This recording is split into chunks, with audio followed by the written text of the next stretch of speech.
Hi, everyone. It's Lynn from Devine Central. Today, I want to talk to you again about storytelling. To me, tarot is basically that it's telling a story.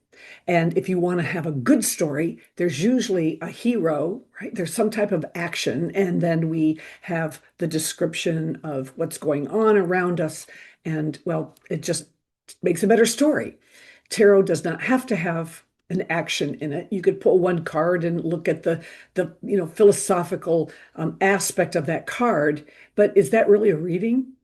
So if you are a new tarot reader or you just want to improve your ability to tell stories, set your intuition aside and let's get down to some structure. So what I like to request of my students is to start with assigning a verb or assigning an action to each one of the cards because they all have it, right? So for example, let's see what we have here. The Fool, okay, he risks. The Seven of Wands, he defends. The Six of Wands, he accepts adoration. The Wheel of Fortune spins. Seven of Swords, he defends. The King of Pentacles, he manages. The Page of Pentacles, to me, he learns. Death card, he transitions.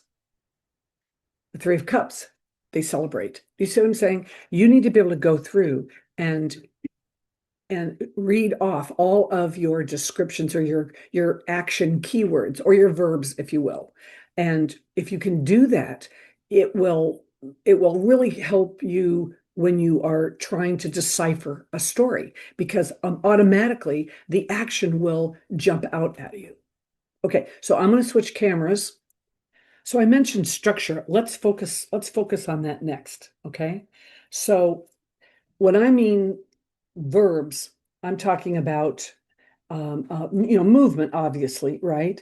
I'm talking about true action, not I am stable. It would be stabilize myself, or she stabilized the situation.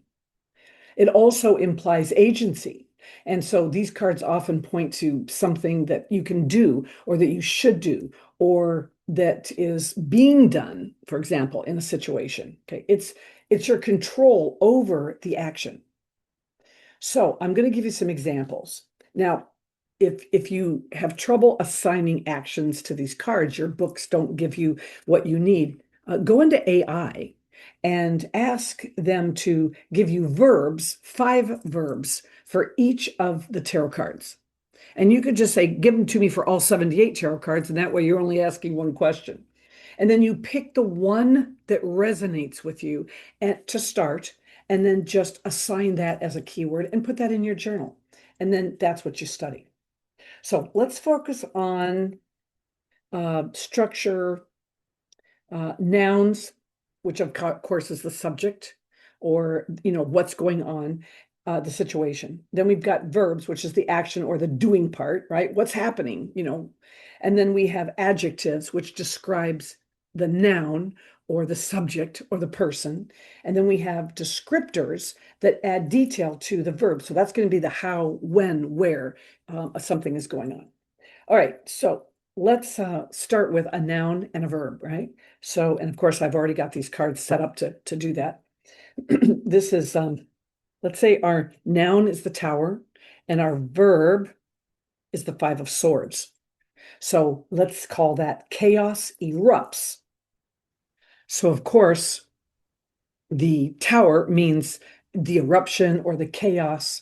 Five of Swords, that's like doing battle or struggling. It can be a blow up of emotion or of intellect that just spews out of your mouth unfiltered, right? So that could easily be a sudden upheaval causes conflict, or existing structure is erupting with challenging energy. See, something like that. Okay. All right. So let's do another noun and verb. How about we have, let's see, the Nine of Pentacles. Let's do that. Nine of Pentacles and the Eight of Cups. So we know the Nine of Pentacles represents a material success, right? And then the Ace of Cups, well, this is a new emotional beginning. And how could that be a verb? How could we make that an action? It could be the arrival of joy, right? So let's say that you earned, or your earned success is bringing you new emotional fulfillment, right? Something like that, okay? So how about a verb? How about a noun, a verb, and a descriptor? So we would have a situation, an action, and then how, where, when. So if the truth reveals itself slowly, we could say that justice represents the truth, and our action card would be the moon. So what does the moon do, right? It represents hidden aspects or illusions or a very slow unveiling of something, right? And then we have our descriptor, which describes the situation, the hermit. So maybe he represents our introspection or our taking our time to find our wisdom, to find our center. So the sentence could be, the truth is revealing itself through careful, quiet contemplation. But again, you see the moon is like, what? Yeah, it has to have an action. Every single card has an action. Okay. How about an adjective, a noun, and a verb? Okay. So describing the situation, we would have let's see, what order did I do this in? Let's say that the Empress is our situation. Okay. She represents creativity and abundance and new growth. And then we've got that would be our adjective, actually, not the situation, would be the adjective. It describes the situation. The situation would then be our Ace of Wands. Okay. That represents a spark of inspiration or possibly a new beginning for something or new ideas, right? Then we have our verb. Our verb, oh my God, our action card would be the Page of Wands. What does that represent, right? It represents enthusiasm, exploration. I came up with blooming plans.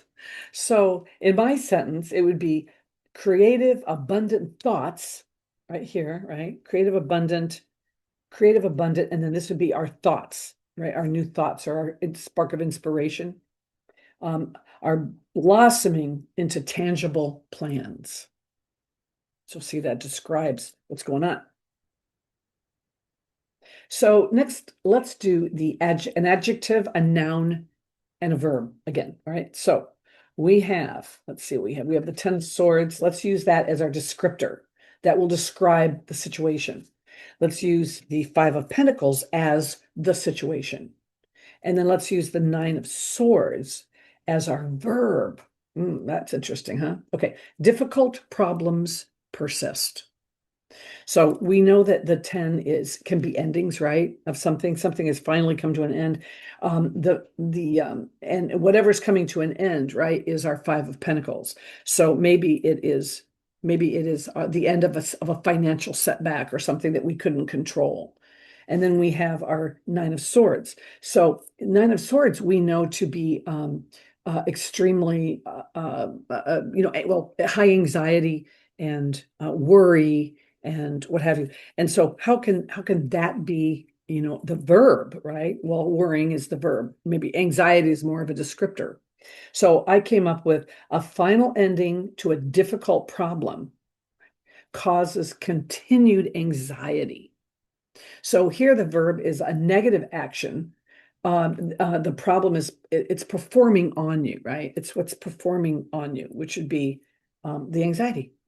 Okay.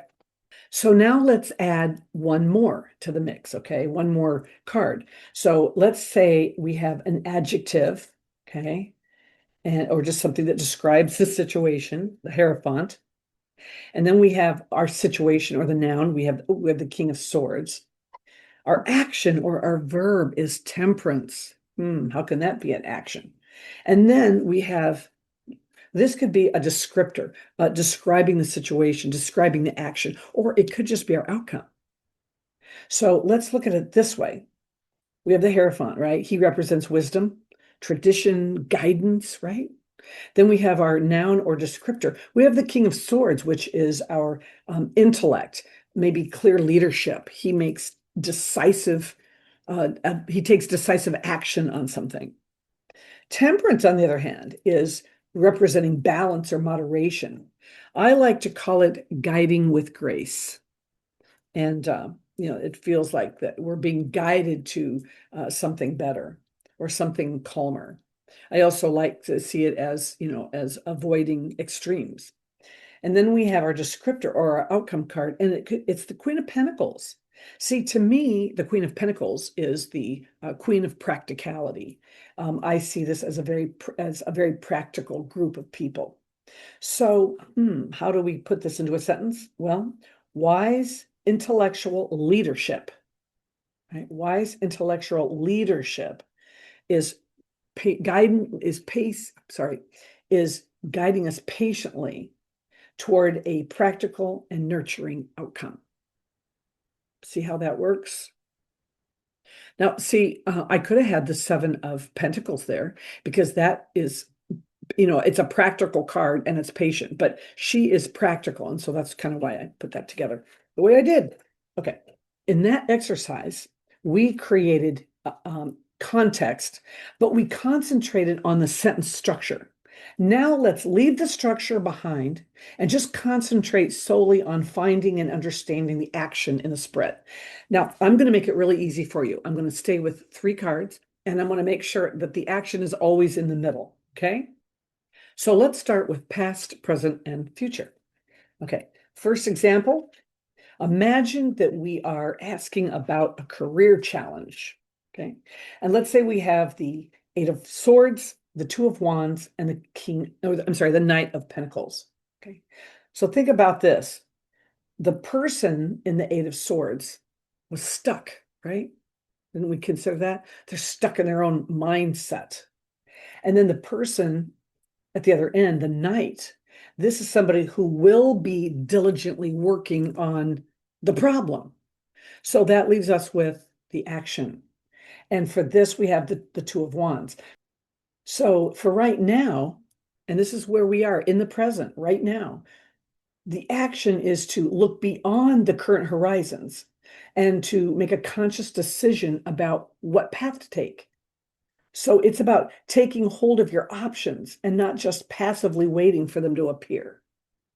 So in response to our career question, the 2 of Wands is telling us it's time to actively map out your next move, explore your new opportunities or avenues, and then consider all your options before committing to initiate a plan of action.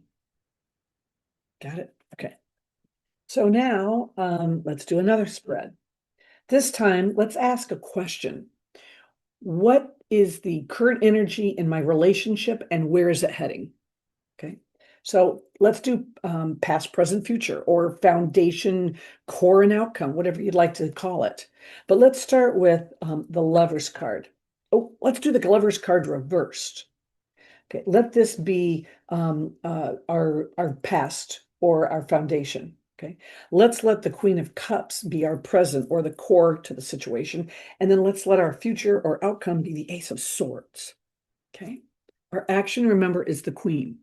Okay, so with the Lovers, this could be a period, especially reverse, this could be a period of indecision. It could be misaligned values. It could be a fear of commitment, right? Because don't we consider the Lover's card about commitment? The Queen of Cups, this is our action. She nurtures, she empathizes, she listens, she deeply feels things, right? That's her claim to fame. And then we have the Ace, which is basically future, right? Because it's in the future clarity. So in this context, with past conflict and future clarity, the Queen is actively urging us to connect emotionally and to offer compassion or intuitively understand the dynamics at play. So it's about consciously bringing more emotional intelligence and care into the present moment of the relationship. Okay. Next, let's ask the question, how can I move past this creative block? So let's say that the challenge is the Hangman. Okay, let's make him the subject. Let's say our action or what to do would be the magician, and our final outcome or the solution would be the chariot. This might be a little easier to understand.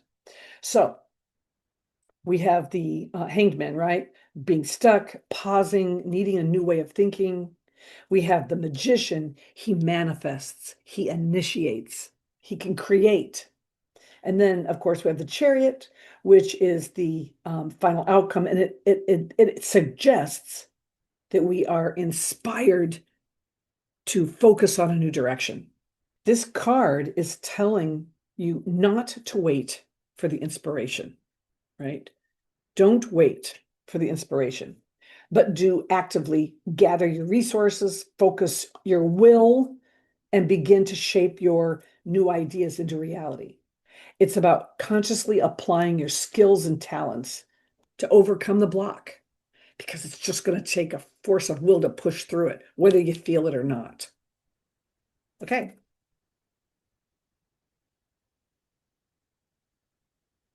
Let's just do a couple more. What's the best approach to this financial decision? Let's do current. We'll use the Four of Pentacles. Let's do the recommended action. Let's do the Six of Swords. And how about the potential outcome being the Ten of Pentacles? Again, what's the best approach to this financial decision? Well, the four, this is holding tightly to resources, right? This is being overly cautious. And then we have the Six of Swords, which is more about transition. It's moving on. It's leaving something behind that, wasn't good for you anyway. It's seeking out calmer waters, right? There is movement in that card. The potential outcome, well, long-term security or legacy or abundance. So it ends up being a good thing, right? So this isn't just about changing your mind, right, about something. It's more about deliberately moving away from a restrictive financial mindset. And we're going to move towards something more peaceful and productive. So it might mean leaving a bad investment, moving funds, or shifting your financial strategy is kind of what this boils down to. Okay, let's just do a couple of quick more. What do I need to focus on for my personal growth right now? So let's do a foundation. So let's do temperance as what's been or our foundation. Let's use strength as our keyword. I'm sorry, let's use strength as our key action or what we're going to focus on. And then for the path ahead or the outcome, let's do the world. So with the temperance, right? Oh, let's do temperance reversed. Okay, that shows our imbalance, right? Imbalance or lack of moderation. We have our focus word, which is strength. So we move from imbalance to making a change of some kind that we'd have to harness or master or tame the beast within, right? We have to grab a hold of ourselves. And then, of course, the outcome would be the world, which signifies completion, right? Or the cycle is done. The card here is actively cultivating inner fortitude, embracing your courage, and gently but firmly guiding you and your impulses and your fears to the next phase, to the next cycle, right? It's about exercising your inner power with compassion, not force, to overcome challenges and achieve personal mastery. How's that? All right. And by the way, some of these things I come up off the top of my head, and some of these things I really search, my sources and resources for some of these. Okay, last one. What's the best path forward in my career? Let's say we start with the Seven of Cups. Okay, this is the current state or the dilemma, if you wish. The next step would be the King of Swords again. And then potential future, let's say the Three of Pentacles. We have the Seven of Cups, which is, unrealistic expectations, fantasies, whatever, wishful thinking, confusion for sure. And then we have the King, which is analyzing, clarifying, making decisions, communicating, strategizing, That's what he does. And then, of course, we have the Three of Pentacles, which is our work card, right? It's collaboration. It is recognition, mastering skills. I like collaboration for this card best. So this isn't about daydreaming. Really, it's about applying logic or making a clear, well-reasoned decision and then communicating that, whether it's your boundaries or your intentions or your plans, directly into the workplace. Got it? That's what they look like. Isn't that kind of fun, isn't it? There are people out there that really criticize my breaking all this down into non-intuitive sessions. But I really believe that your storytelling gets better if you learn the structure of how to tell a story. I will also say if you're an aspiring tarotist, you have to do this out loud. You're training your brain, not just in structure and learning how to tell a good story, but you need to also be able to project that story and tell people that story. And if you never use your voice, you're not training your brain to put that out there, to process that verbally. You're just processing it mentally. And you might have the greatest story in your head mentally, but if you can't spit that out and you can't explain that to people or communicate that to people, it's for naught, right? All right, so thank you very much for watching this video. Please click like if you liked it, so that's how people find me, and I will see you on the next video. Bye-bye.